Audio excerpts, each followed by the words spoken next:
मेरे नूरे रत्न, आप सभी को मेरा प्रेम भरा नमस्कार स्वीकार हो। एक बार 4 बुढ़ियाँ आपस में लड़ाई कर रही थी। चारों का कहना था मैं बड़ी हूँ, मैं बड़ी हूँ, मैं बड़ी हूँ। तो नतीजा कुछ भी नहीं निकल रहा था। तो उनके गांव में एक नई नवेली बहू आई थी शादी करके। तो ये था भाई वो बहुत पढ़ी लिखी है, बहुत समझदार है। चारों ने कहा चलो उसी बहू के पास चलते हैं, इस तरह बहू की काबिलियत का भी पता लग जाएगा कितनी वो काबिल है, और उससे हम लोग अपना फैसला करा लेते हैं। अब चारों बुढ़िया मिल कर के नई वाली बहू के पास गई और बोली कि बेटी हम तुम्हारे पास आए। उसने सोचा हो सकता है बहू देखने आए होंगे। वो गई, उसने पहले चारों का पैर छुआ, प्रणाम किया, बैठाया। उन चारों ने उसके सर पर हाथ फेरा, खुश रहो बेटी, सदा सुहागन रहो, फूलो फलो, बहुत आशीर्वाद दिया। तो बहू ने पूछा अब आप लोग मुझे अपना परिचय दें तभी तो मैं बता सकूंगी। तो पहली बुढ़िया बोली मैं हूँ भूख और मैं संसार में सबसे बड़ी हूँ, मुझसे कोई जीत नहीं सकता।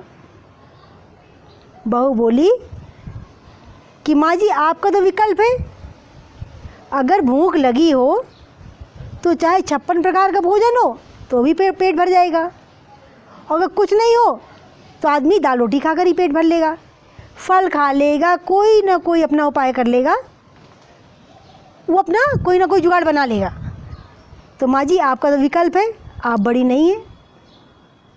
मन गई, चुपचाप बैठ गई भाई कोने में। दूसरी का नंबर आया।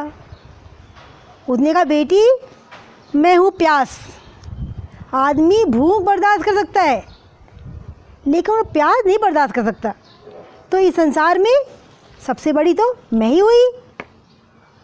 बहू बोली माँ जी आपका भी विकल्प है, जब प्यास लगे तो आदमी ठंडा पानी पीता है, और अगर पानी ना हो दूध पिएगा, गंगा जल पिएगा।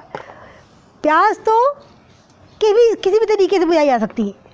अगर आदमी बेहद प्यासा हो और पानी नहीं मिल रहा हो तो वो तालाब का गंदा पानी ही पिएगा, लेकिन वो जीवित रह लेगा। तो आपका भी विकल्प है।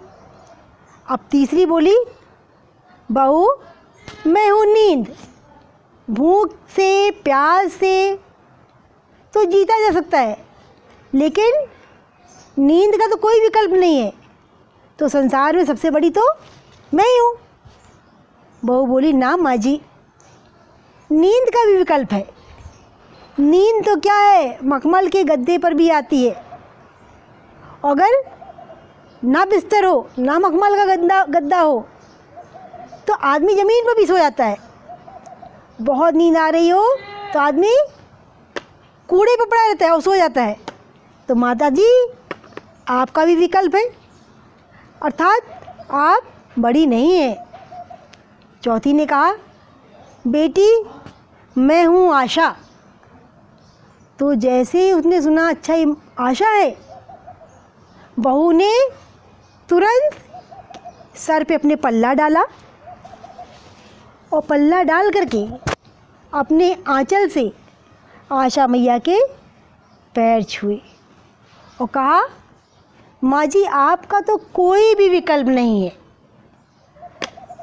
अब बोली आशा से तो मनुष्य 100 वर्ष तक जी सकता है, और आशा ना हो तो कितना भी घर में धन दौलत भरी हो सब व्यर्थ है। बिना आशा के तो कुछ भी नहीं हो सकता। ये आशा और विश्वास जीवन की शक्ति है, इसके आगे ये कोरोना वायरस क्या चीज़ है। बहू बोल रही कि संकट जरूर है, परेशानी भी है, लेकिन इसी विष से अमृत भी निकलेगा, मनुष्यता जीतेगी। दुख और तकलीफ तो भगवान की बनाई हुई 2 कलाएं हैं, जहां आपकी काबिलियत को, आत्मविश्वास को परखा जाता है। अब बहू ने देखो आशा मैया को सर्वश्रेष्ठ बताया और आशा की महानता बताई और साथ में उसने कोरोना वायरस से बचने के लिए हमें आशा भी दे दी। उसने कहा कि तूफान तो आना है, आकर चले जाना है, बादल है ये कुछ पल के, छट कर चले जाना है। तो मेरे लाडलों, रुके रहिए घरों में अपने लिए, अपनों के लिए।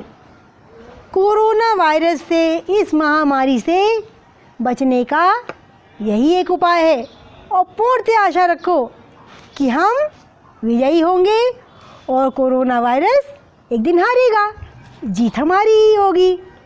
बस इस आशा को यूं ही बनाए रखिए।